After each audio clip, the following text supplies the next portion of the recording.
SKTV ki HAKSHEL Plus meeting tabiri bapuna mapu korumjari. HAKSHEL Plus na miyam ki damak ngasidi stroke identification and prevention hai riba topic asida thamjari. Ngasigi HAKSHEL Plus na maru ina khanaga stroke habasi matau karamna oirakpano amadi karamaina ngathokani. Hai riba sigi matangda yam kupna miyam da hena sandokna khangan nabagi damakta BABINA Specialty Hospital Khabeisoi ki Consultant Neuromedicine Dr. Tamphasana Wairokpam SKTV ki HAKSHEL Plus ki maike degi taram nokjari. Thank you. Dr. Aham maktada yam nungaize ekoi gi studios de lengshin biraga ngasi ekoi maruoina stroke haibasi karino haibasi mayam da khangan gadori bene duga yamna di common oina di khangnari ba stroke haibasi adubu masaida stroke sil narakpa matam da karamaina thingnagani aduga masi ngakthokpasi yabra haibasi miyam gi common noiba question di oidoine ba adun masiredi yamna changchan dringaida aham bada stroke ze karino haibasi hana macha khainam dang thambi I haizage ichena so habire ko mayam na di dong khangdi khangnaraba stroke ise kaino habise aduna stroke habidi akhoigi brain da chelibo I utong se sisena magi blood supply se phunba natraga I utong se pokhaibadagi I utong gi supply se wala kan da brain dugi part of the brain do magi part to sidhara kan mana mathau tawbudo ngamaktra kan da khoina clinically oina khoina urakani ba mai function do mana handharakpa aduna khoigi brain gi consciousness ge area da oragadi ma consciousness handharakpa ya gyan tarakta ba ai ko dagi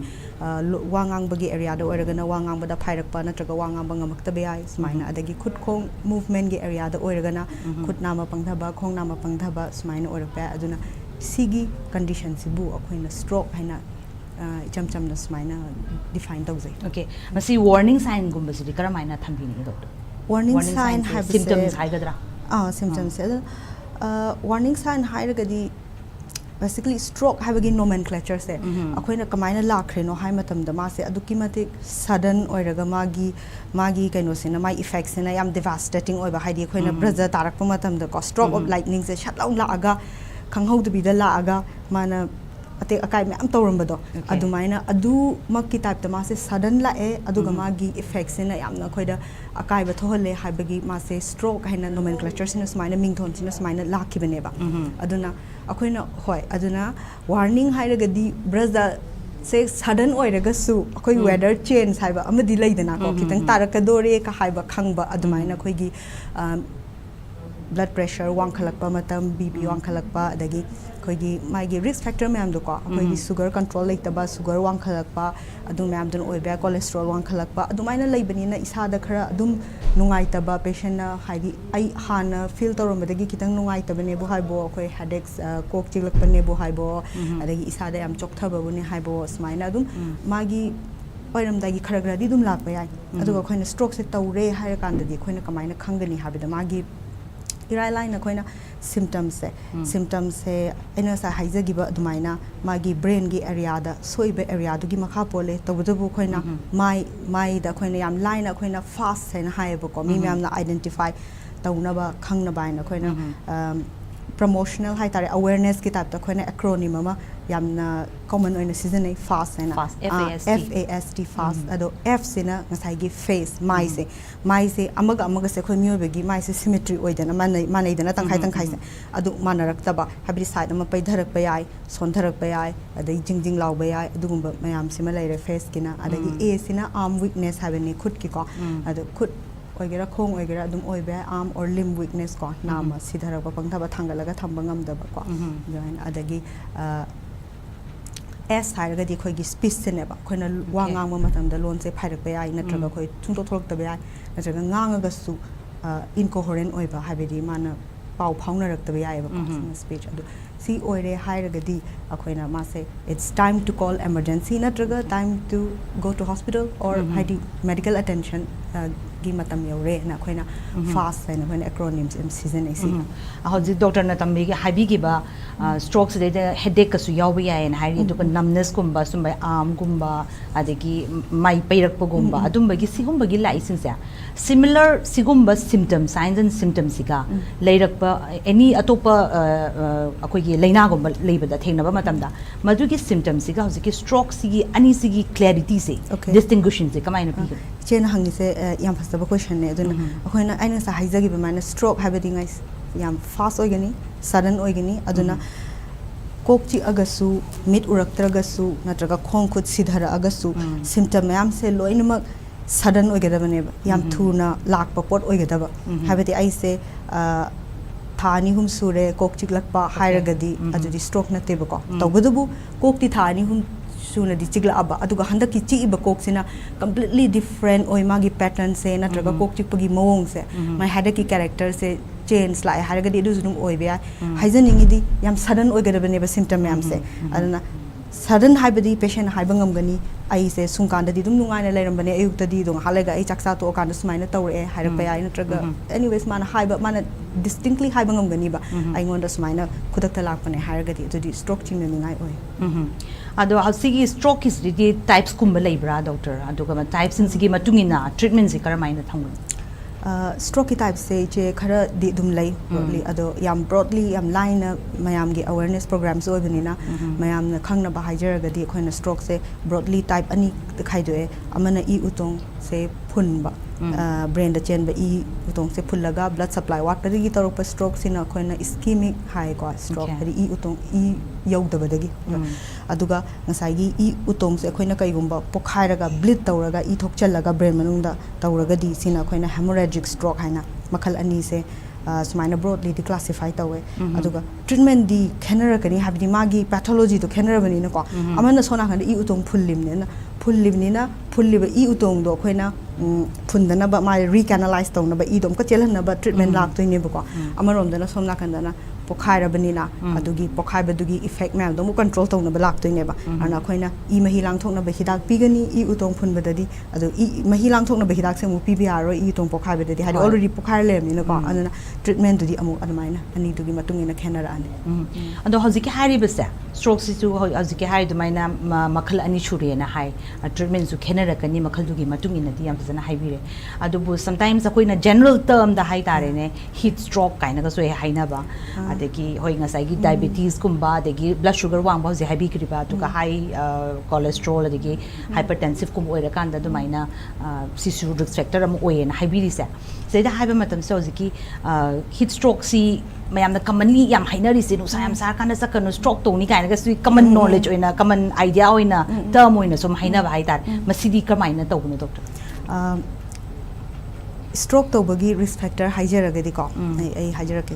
risk factor haina khoina khara laigani ba ko risk factor sida khoi gi modifiable risk factors natraga non modifiable risk factors laigani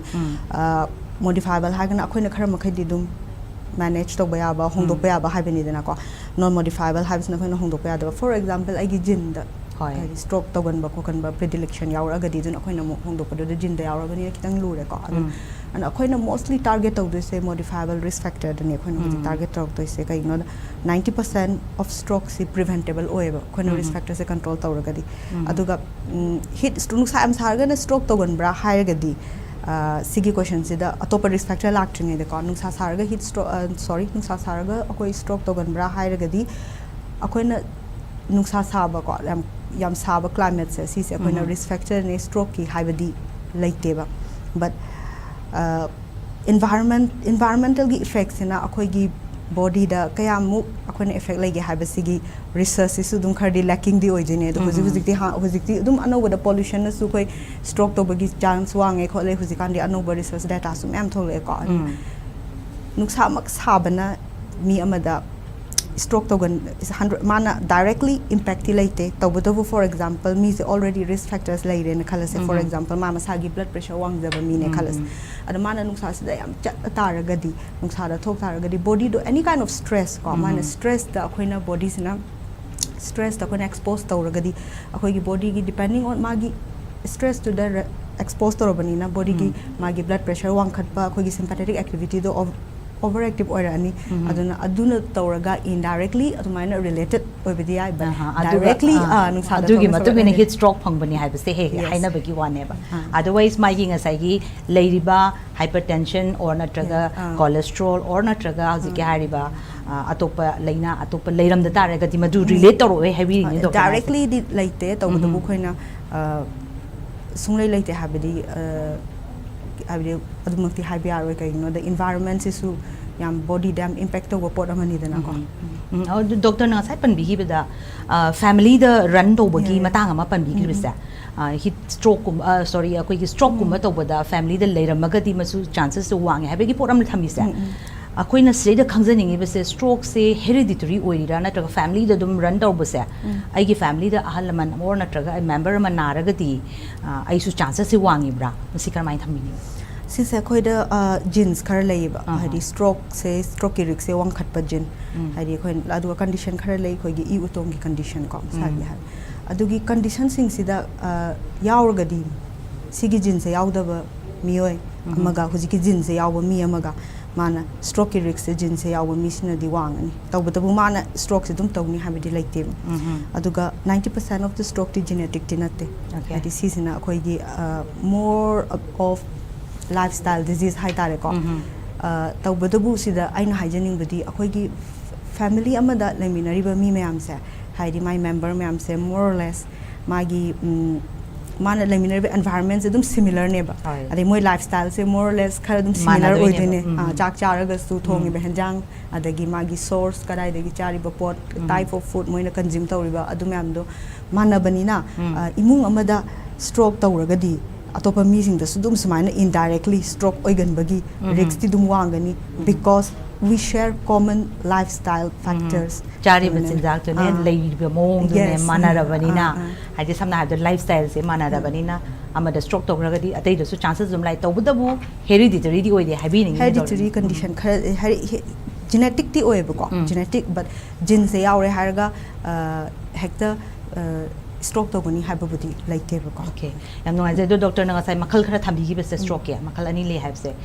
signs and symptoms body loi habi gre ko common oiba pot ama adu bo hoziki hariba ani sida kano the types ani sida masire the signs ani se khena bra natraga ani mak se same similar symptoms dum lakadra signs more or less similar di oi kai gino habida khoina brain gi mostly khona anatomic magi area dune bako my anatomic my karamba matam da karamba area da effect toge habigi matung ina symptoms represent tarokani tawbudu akoina I utong kaino se pokhabe se akoi bleed toba headache tadi akoin sorry bleed toba stroke tadi akoina kok chik pagi chang obagi chang kaino da my manung da pressure gumbo do yam wangkhalak pagi chang do wang bani na brain manung da pressure wangkhalak pagi chang se haidi easy normally khoi brain da yaw potina te dana brain gi substance ta yaw bana te habdi ma I utong do chen do ne ba brain parent kai ma do da di I one di lai roi do ne ba and I do na bleed tawra kan I do chai thorak ta ra di number 1 is in irritant orani secondly mana I do na ma gi volume do na compress tok selaga brain gi tissue ma'am da mana pressure pirani and pressure effect oina akoina oba gyan mangba singba se khara henna I tho kan ugalle adagi nga sai gi blood to na am irritant oira bani na ma gi seizure sare hoba gumba at the onset of stroke torok matam da singum se khara ugalle tawbudu aina haijari ba ma'am se loina ischemic da su I utong phun tar ga su yam chawragadi magi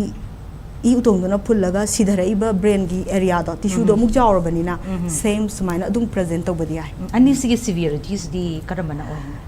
severity se akoina type tam yam mainly like magi akoi gi area aduga akhoi gi magi kayam chawge habidu ko bleed natraga stroke I utong phullaga su damage to kayam chawge habidu le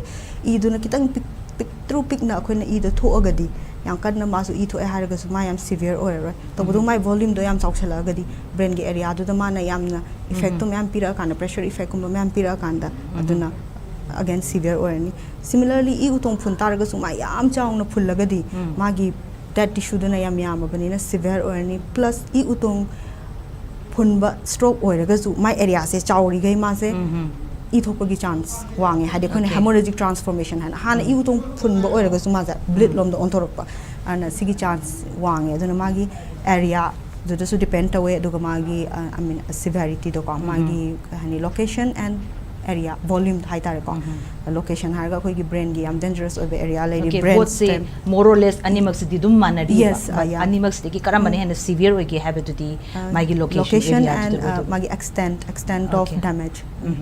ado doctor masi hojike hairibe se stroke siga animak di high gre adubu magi common cause se kari degi kamaina thohalin no have city yamna miyangi common question ni ko yamna so taning ba duga sai doctor na modi lifestyle ki matang da happy pan bi gre adu yamna sidi yamna hena khangning se koi gi diet ki matang da bu oirasu aduga magi lifestyle su leira ne hoje habi da ni doctor na aduga topa kari factors ina stroke have se lehel kadori no have se matang se da nam tam tham so singa high risk factor la ani ko che aduna bp wangba bp wangba se yam common risk factor blood sugar wangba control tawdaba diabetes leiraga su dum kaigino da ma moi se utongi problem ne ba ma utongi problem ne na vascular risk factors ko ana khoi gi diabetes wangaga su control tawdraga su tawrani ade khoi gi cholesterol wangaga su control tawdraga di si loina risk factor ne ba ana bp wangba mi amana for example haire se my risk se khara wangna leire bp normal oiba mi amaga stroke tawbagi adu si gi mi oisina ma se diabetes una sallo ade my cholesterol su control tawranu adu di mai nga sai gi man kitang wangam ba risk to amadu ko compare to bada my risk sum yam khala ani dagi khoi gi heart ki condition lai akoi heart ki condition rhythm condition atrial fibrillation kaina lai ba ko ana heart se phazana mana pump phazana tawdra khappa lai ba duna magi e se khoina tungjalaga lai ba gi chance wang ba tungjalaga lai raga di khoi gi body se loin mak chielaga magi akoi gi body ki mechanics se khoi se zum chielaga lai ga da pot ne ba ana tunga lai rabani na e the clot form tore clot to na heart tagi adum chatla kan da brain to su atmaina num stroke thon ba atrial fibrillation yam common risk factor ni lifestyle haragana smoking se yam dangerous ko 2 to 4 times man hen gani nasai gi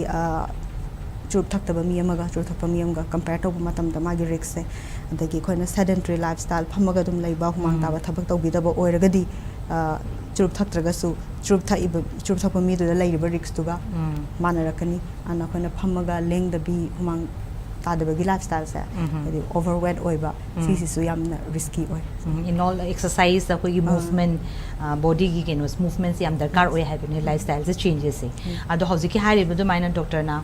blood pressure gumba de ki high cholesterol gumba sina su risk factor mo heli ai se se maintain to bose hojiki hari ba lifestyle se dum la ka do ra manung chan do ra natraga karamain to ra thamba yani se stroke se prevent to no ba gi tamak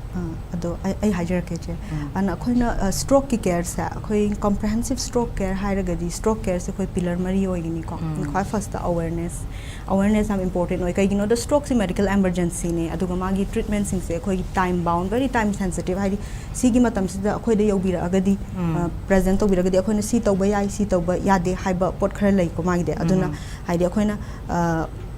every second khuding gi brain gi neurons na do sibe henjalak toini na ana mari medical emergency obani na khoi na stroke se kamaina khangani ai se stroke tawre mi oi ma se na traga oibe ai habi se ko 100% ne haiba budi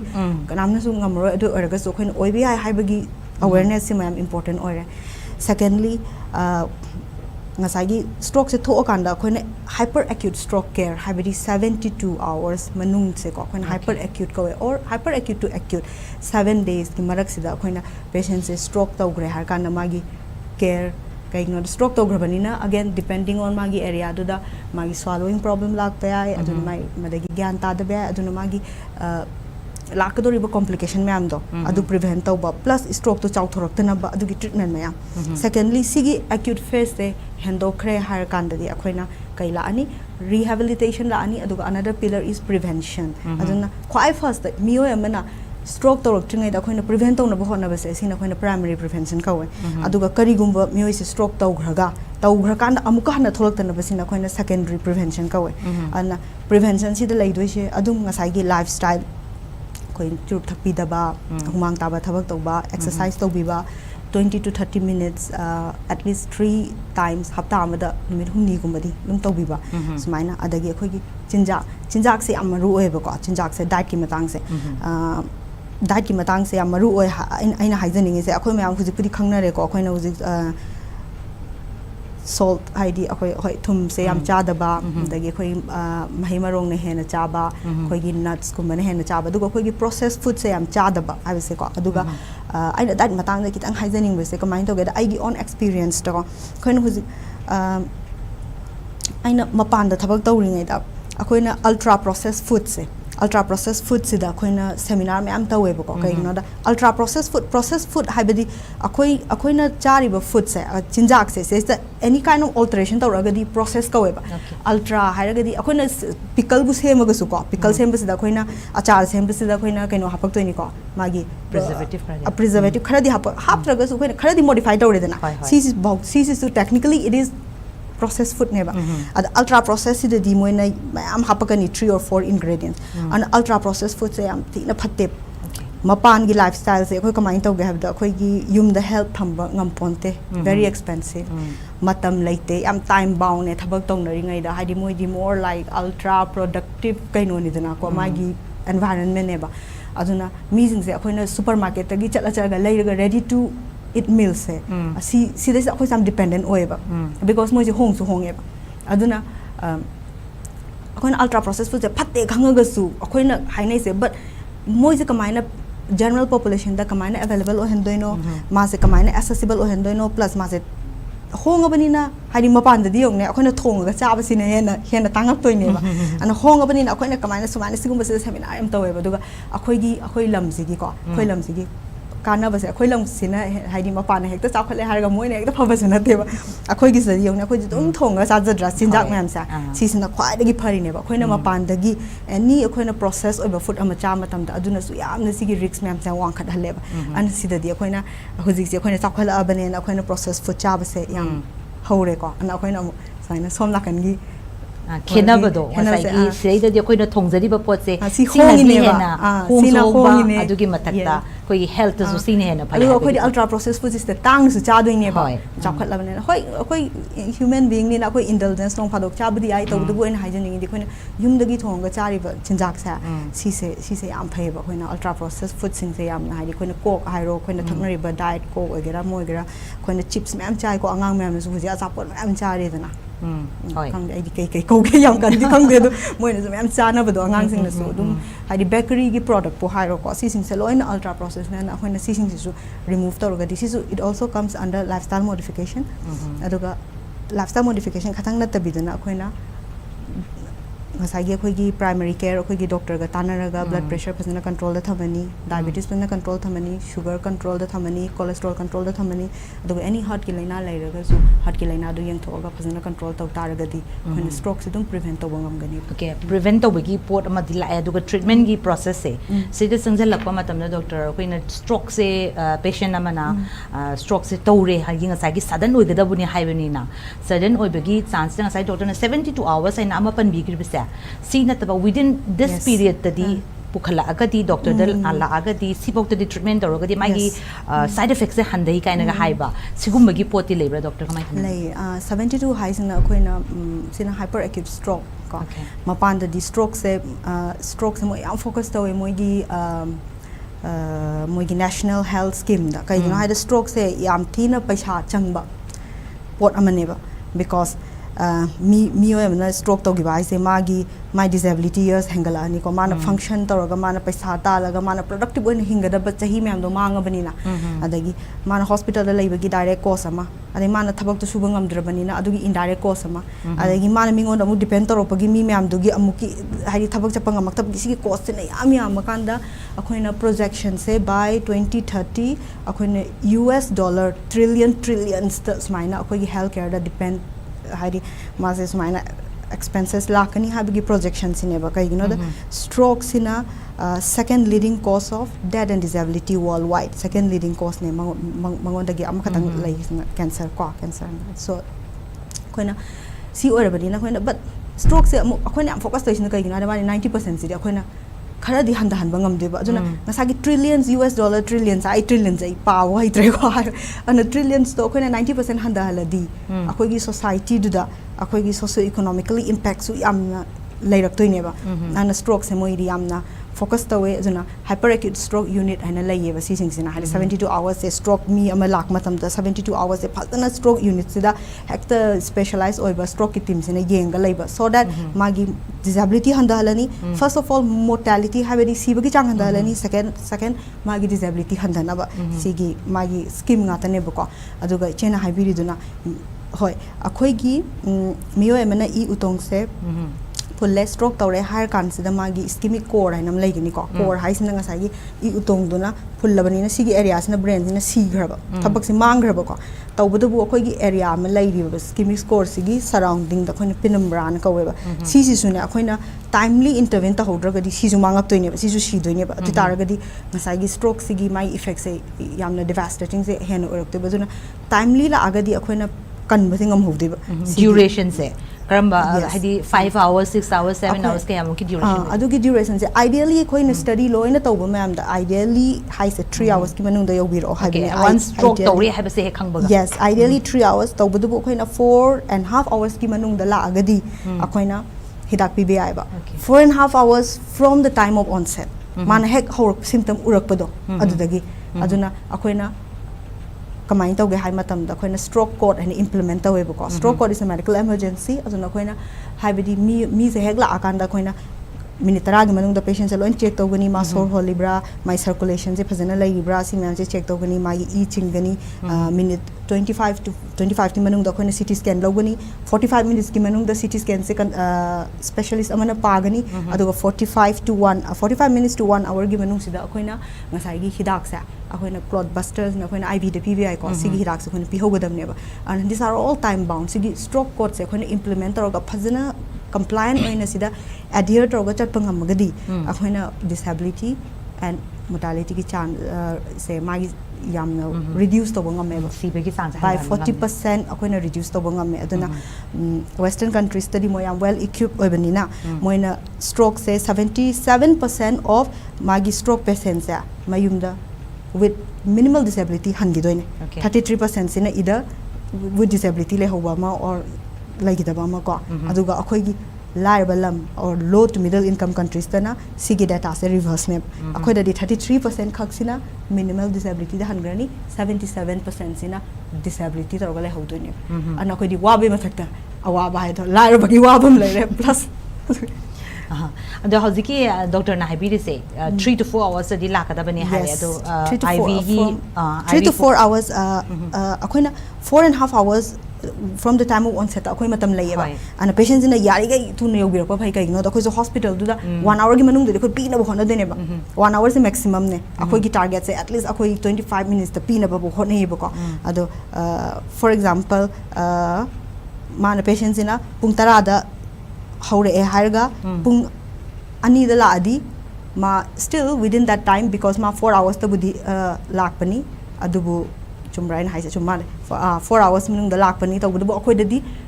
30 minutes का फंगनी and as much as like as soon as possible adu yam tuna la Europasina early intervention to people nang hawe habna adu doctor aziki sida pidori bese na mana doctor no je habi gir se IV da tawraga hidak piba adu maina habi adu bu surgery gumba darkar le rapasu yawbra masi kara main thamni surgery gumba da kale be yawi tawbudu surgery gi sina amu kamain tawga ha matamda हुजिकी 4.5 hours हाइसिना अखोइगी clot busters अखोइना हिदाक पीबसिगिने बको दुगा अखोइना patient खरा ले मोसे एलिजिबल ओइबा फॉर अखोइना खंगबा ngame समटाइम्स स्ट्रोक से याम चावबा नत्रगा मागी फुल्लिबगी चांगजे सुमाइना ओइरगदी आइना पीरिबा हिदाक से सिसना yang kanna magi haidi akoina I utong I phun mado akoina kaidahan doni dana si kaidahan banga moi se akoi khangba yawe ba yauraga su akoina si hana pigragadi akoina surgery akoina mechanical thrombectomy ka haisna nga sai gi clot to lokthok toine ba akoina wire guided wire hapaga clot to lokthok toine ba ko lokthok matam sida sigumba sidi akoina 16 hours kumba matam lai and we can extend it up to 24 hours 24 hours po tawbe ya ajun akoina matam khara di bai tawbe ya ba ko aduga marak sida akoina angiogram हाइदी इ उतोंग सिंजे कमाइना चेली करंबा circulation territory involve तवी अदुगा अखोइना MRI गा तरोगा पेशेंट से वेदर मासे अखोइना सिगी सर्जरी से तवबा याब्रा यादब्रा सुमाइना मा एलिजिबल ओइब्रा ओइदब्रा सु येंगकनी सिना treatment secondly patient sina bleed tawala la ekhalazine hadi brain sidi am close compartment ni dana and close compartment oibani manung se pressure se sum bleed torokpa pressure sum build up torokpani na my surrounding brain ki tissue mam se ma sum namjalaga sum mangi ba aduna khoina si se handana ba magi relief tawna ba na khoina cranium se khoi gi heart oiriba khoi gi skull se khoina lokhthoga pressure se relief tawba ya sum surgery su leisina decompressive surgery ne ko dagi khoi gi brain manung da khoi gi canal ma leijari ko khoi gi e nate khoi gi CSF circulation khoi gi cerebrospinal fluid chain magi ko si gi manung si da e se hazal lak tar ga su akoina drain gum hapaga divert to ba ma the block adi marak to on block to ga di on problem oi aduna haidi atopa channel ama semaga block to dana ba so ina sigumba type of surgery su le okay surgery su dum available oi edu medication pi ga adu surgery gi na hoina time kitang phang badi yawe ba ko to babu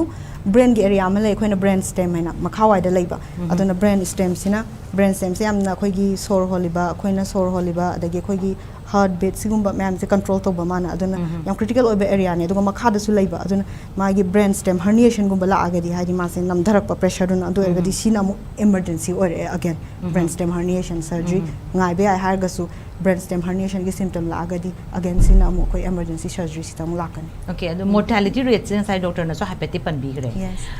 second geno oyana mortality rates adu bu masi the squiggy male and female the high tare chances se karam badana hena thingna ge strokes stroke se male and female haiba yam thoina predilection like te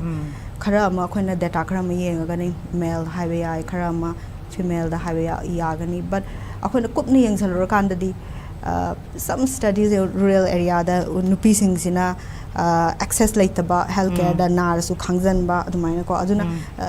predilection male female haiba yam toina laite stroke tadi aduga magi mortality rate hairagadi again akogi stroke care da yam depend taweba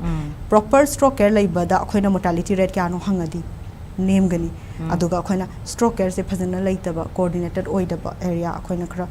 health care da khara sothaba lamdo ergadi mortality se again wangani aduna magi se varied mortality akogi laigani ko mortality rate doctor haziki da studies amagi matungina thengna zabada haziki hariba male ga female ga gi matang se asai da stroke ti hoya haziki male ga female ga so animak tawni tawbu hazi doctor na su pandi ba nupi da di kitang ko gi haidok ta ba or natraga masigi magi pot ama kitang careless oi ba haigadra ignorant hoi ba haigadra sigum bagi pot ama leibani na nupi da na si bagi mortality gi chance wang haiba studies am da thengna masi chumgadra haziki doctor na haiba pot tu ga di changhanaraga adu oi ba chumgani habidi ko magi se sumaina akoina sometimes akoina stroke conference kuma tawbada ko specifically stroke in women kaina khoigi yamna tongan ba women gi oiba akoigi topic se dum khara thengnani yawgani kaigina habda khoigi physiologically khoigi women da su khoi physiology se khara different oi plus nupi amana mana pregnant oiba matam da ko mana miron matam sida ma se akoi thrombotic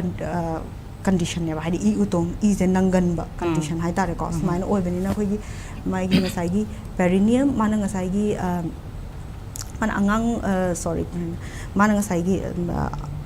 perperium hai ai ai terminology kitang soi gre ado mana ngasai gi pregnancy oi ba matam du ba mana angang popagi matam sa sigi matam sa di akoi da thrombotic risk wangani ko certain conditions nupi da autoimmune condition gum su khara wang bani na nupi da smaina thrombotic risk wang ba so khara layeba ko again hoi habedi akoigi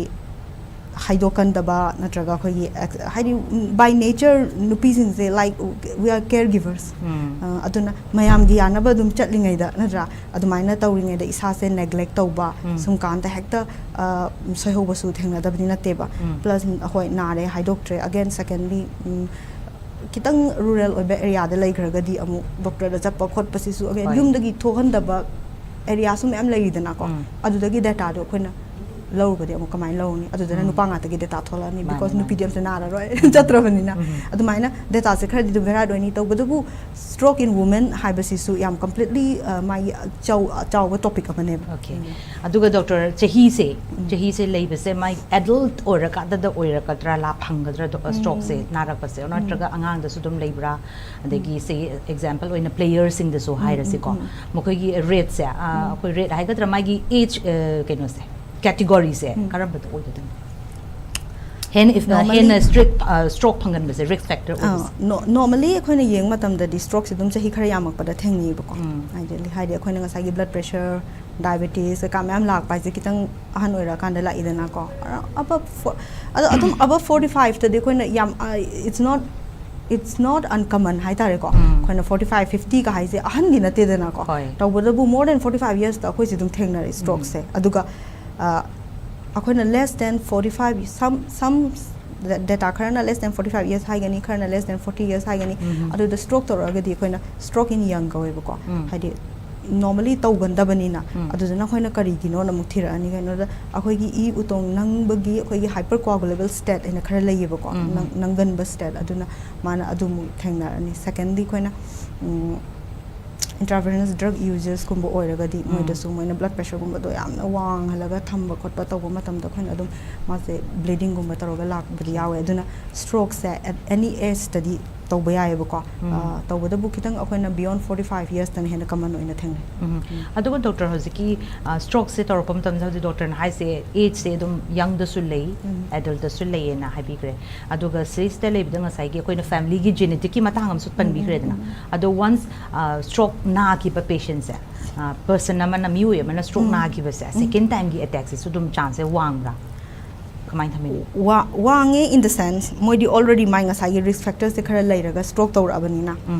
until and unless akoina adugi risk factors sing do target tawdragadi mai du wang doine ba ana akoina risk factor ba se ignore tawraga leiragadi mar miyo mana stroke tawgre harga akoina blood pressure so phajana check tawdraba doctor su tanandraba blood sugar su control tawdraba kemte yengdraba adudi mai stroke adum recurrent stroke lakpagi chance yam thina wangani because we are not addressing akoina magi risk factors into akoina addressing to tawdre dana ko ana risk factor adum lairabani na adum hengalak toribni na magi stroke tawgibagi risk se yam wangani aduga aina sida haizening mana khoi gi TIA na haidana ko akoina transient ischemic attack or sometimes koina mini stroke kana so haibane do mini stroke haiba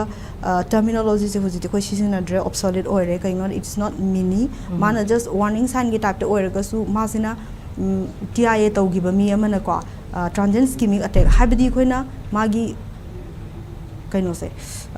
stroke ki sign and symptoms se khara uram gani ba aduga mathanda dum resolve taw gini ko within 24 hours kaina budi haibane do again medical science am evolving oibanina this terminology is also changing habidi koina time bound oina oidre koina more koina MRI ga tawra kanda koina hana di koina CT scan yengba da CT scan da kem udabanina koina CT scan da di udaba aduga neurological akoi gi deficit sisu less than 24 hours labor sing se koina TIA na kawrame ba ko ado si se akhona mana mathanda resolve ti tawgraba but akhona MRI gumba yengba da dum lairam doine recovery period se kadai bo recovery se usually are 24 within 24 hours ma je few hours ma je magi clinical science di ura roi ba khona yu tong do phulline ba phullinga tar maga mana recanalize ti tawgiba somehow but akhona sumaina TIA thokiba mi se si se mana next 7 days sida magi stroke lakpagi risk se yam wange se yam wange aduna akhona TIA chingnaragadi khoi what we recommend hadi I recommendation ate ko akhari guideline gi recommendation se kamaina tawge hai matam da TIA laigre hadi within 48 hours stroke specialist ma una bigadabne ba aduga ma se kadai da toino MRI tawrani my risk factor laibra adu loin tawrakanda khoina ma lakaduri stroke to lakto is khangabane ba because risk chance am wange ba ko 77 to 85% gumba da mo shi dum lai within next 7 days da adu khoina control tawna ba aduna recommendation is 48 hours ki manung da akoina stroke specialist ma una biyo habine okay sai doctor na so habi gi ba matam sana pura agati treatment se early intervention pi ba ngam gi adum ba timely intervention hai tare adum gi chances se yam lei aduga mortality rate handa hangani habi gi thambi gre adu stroke survivor manana mana face da hoga mai side effects exactly ma se rehabilitation darkar lebra aduga mana ga sai doctor na habi gi da aham gi attack da mai signs and symptoms facial anima ki ama paiba gumba dumba numbness gumba ki paralysis gumba tawgiba gumba sigumba gi sisu side effects ya stroke ta yamna di common oina di thegnare dana masi stroke survivor ma da leigidaba se kari kari ibade so stroke survivor ma da leigidaba se magi depending on what deficit he presented with. For example, mana wangangba problem targala agadi magi loan do phirgala agadi adugi loan phirgala irani khud khong pangdharak payai adagi khud khong do ko season adrabani na my kanjalak payai spastic or pas maina muga lai ki ba my contracture lak payai contracture la bani na narani adagi seasonal side amagi oigre adagi khoina swallowing gumba problem la agadi yot pada su phajana sigi area me bulbar problem swallowing yot pa gumba la agadi problem la agadi ma phajana mai reflex to ngam drabani na yosan drabani na hara kanda mana chatkadaba rutu da chatraga lungs changa kanda aspiration pneumonia and ma'am la pare adagi bed bound oina lairagadi lengbi dragadi again bed sores gumba ma'am la ani duna adagi nutrition java phajana ngam dragadi khoi nutrition waladi laina ma'am la ani and sepsis la kani ma'am ko infection la kani duna mai lehodoriba stroke survivor amada sigumba magi am lakani ba unmet needs or clinical problems issues ma'am adun akhoi gi goals akhoi na aina sai hypet kitang panjagi bida akhoi acute strokes akhoi treat tawra kanda akhoi prevention and akhoi rehabilitation se lakching ba rehabilitation gi akhoi gi goals may not be 100% akhoi patient se hana magi power se 5 later me khalasine akhoi 5 the puraktraga su ma se at magi maximum level my independent oiba kitang oiraga ma se reintegration into society se akhoi gi goal ne ba hani mana hanal hingjarmi ba punsi marendo aduga similar oina ba aduga manana ba pusalak pase so sigi matang sta ko gi rehabilitation gi am achauba role ne aduna 4 pillars makhong wari panro sida rehabilitation is one of them and khoina stroke se timely su aware su oire timely su pubire acutely loina mak tawraga su khoina rehabilitation se walagadi chakuri makhong na ma watlabani na awat padi dum lairani that means loireba tawriba ga sai gi haurakpadagi hauna loishalakpa mai gi treatment si tawrokpa bhauta rehabilitation se maru we have seen doctor na tapi is smine doctor na koi family members sing se di doctor gi side gi or natraga haiba general on stroke se lying ma matamda family side gi pi ga da basa stroke survivor da kari we aina hygienic but first of all stroke survivor da support am da car or understanding the car or aina yamna khang haidani am haijabe wadi na te ko si common body kanon knowledge ne aduga mi myam na so hen loin khangine aduga aina haibe da yam laiba tawbada yam luba habedi bed bound ama kaino patient ama laiba haibe se caregiver gi burden su yam wanga kani aduna patient is frustrated orga laigani mai adagi patient caregiver is sum warak padagi ma frustrated orpa aduna support bibiba understanding tawba se both side tagi changani both caregiver aduga patient ko sometimes patient se magi stroke to gi magi sequelae oina mana model oibe ma consciousness kitang mana situation do mana guess to bangam da baya ko caregiver gi level dagi understanding support yam dakar ore adagi akhoi gi society dagi akhoi gi kai haini understanding aduga mingon stigmatize to bi da ko because stroke have say it's very common it can happen to anyone akhoi loimak ta tawba yai mioi ahum leibada mi amada stroke tawbagi prevalence laibini huzik annually aduna akhoi understanding oiba akhoi na phasana compassionately akhoi na treat tawba sima laire aduga timely doctor da satpa khopa sibudi loi tawrani dana adu aina hygienic isina caregiver gi burnout se am wang la kani ba ana family amada mi mari lai mina ragadi na traga mi ahum lai mina ragadi akhoi gi role se phasana divide to biba aduga caregiver am mai ngahang hakki magi pothabagi ngahang hakki magi matam su pibiba kaigino da amma khakna sum taw lai ragadi na magi su my burnout se su am la aga again mangon so again devastating or kan aduga doctor last one alziki treatment gi matang sida leibse hoziki leiba present day sida my latest advancement in technology leibra aduga koi stroke tanga sai ge habi gi dumaina early intervention budi habi gre adubu yam hen handana ba masigi cause se risk factor se handana ba se technology sida kari di leibire kamai kami technology sida mostly surgical di yam leire ko aduga akoi gi nga sai gi haijabada ngasagi hidak ta hire book to ko koi hidak se hana 4.5 hours manung da koi na pigada bane have se koi huzik yang kan na anoba trial tawri to pe hidak 24 hours for manung da pba ba kitang extend to ba smaina si laire again surgical aina ngasai haijaba mechanical thrombectomy do ngasagi clot lok thok pa se clot retrieval to ba se koi na hana di koi gi circulation se just ahoi anterior circulation da na hena to ba posterior circulation da di kitang tawdaba singba ma'am le ado new techniques na koina posterior circulation da su yawba adumaina tawba yaba smani eligibility se more and more patients se koina mechanical thrombectomy gi eligibility criteria se sum hengalakpa aduna advances ti adum both in koi hida ko pharmacological and both in surgical the advances like plus magi ano ba khulai ma'am tholaga clot retrieve tawda hena laiba patient gi blood vessel da hena sok taba sigumba ma'am ano ba lakta ba dinate adu doctor na panmigi bra procedure sing sa mechanical thrombectomy kana ga hari ba sa masigi se Manipur da lei ba hospital sing sira anamana loira lei bi ra available ora bra na to some specific hospital katum da phang anamana loina leite it's very skilled adu si se akoina interventional radiologist hena lai ko moina tawada bani ado ko Manipur da lei tabna te CJ hospital da tawi koi hospital da su koi gi Babina hospital is just akoi yam early hospital ko we are just 1.5 months old ado koi si da so koina every facility purakna bo honari akoi da neurology on board lai re neurosurgeon lai koi gi su ko aduga adumaina adum stroke habidi hospital mana bo oro koi miyam gi loi kana doini ko an adum aina thengna jaba hospital khari tawi CJ ai phazana khange aduga aina khangdabagi oiraga aina maming pandraga su waro bibyade aduga khoi hospital da khoina su yankana purakna bo honari aduga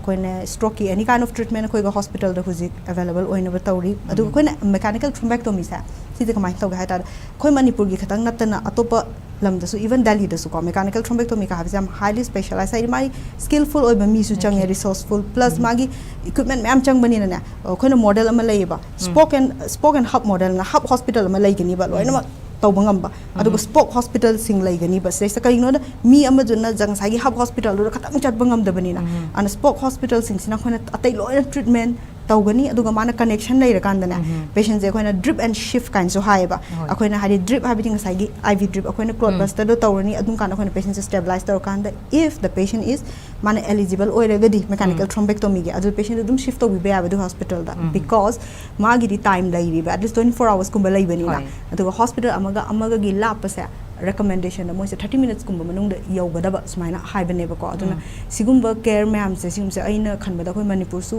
ujik adum yamna healthcare gi matang da di not study yamna developing oiribani na sigumba ma'am se loin mag la aga khoi gi khoi ju kan hona zari aduga khoi miyam gi soina seba tawba ngam na jage aduga aina hygienic ba na khoi hospital gi sigi awareness kisini ko time bound oibani na akhoi Babina hospital da kai gumba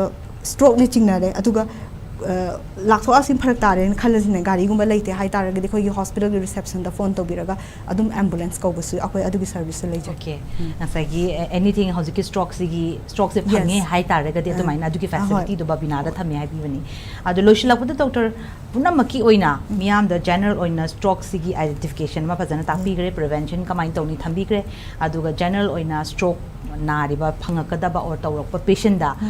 or natraga family member da apunbagi oina karamaina message se thambiningi message mati amtang thambira ja thongai san aina miyam da hygienic body stroke se akoina mase time bound ni aduga magi the beauty of stroke treatment se kai gumba patient sina matam chana yaura agadi wheelchair natraga stretcher da lakpa patient se yum da hangi ba matam ma chatlaga hangi toine ba aduna aware oi view stroke ki signs and symptoms aduga hospital da akoina tuna yari makai tuna yogirak na ba hona view because time is brand to see hygienic thagasiri doctor kogi Babina specialty hospital Khabeisoi gi consultant neuromedicine obiriba Dr. Tamphasana Wairokpam SKTV gi HAKSHEL plus ki maike de gi amuka hanna thaga pa khong thank you ngasi gi damakte di SKTV na pothok sari ba HAKSHEL plus matang asida losenjari meeting dabiru ba punam pu amuka hanna khurumjari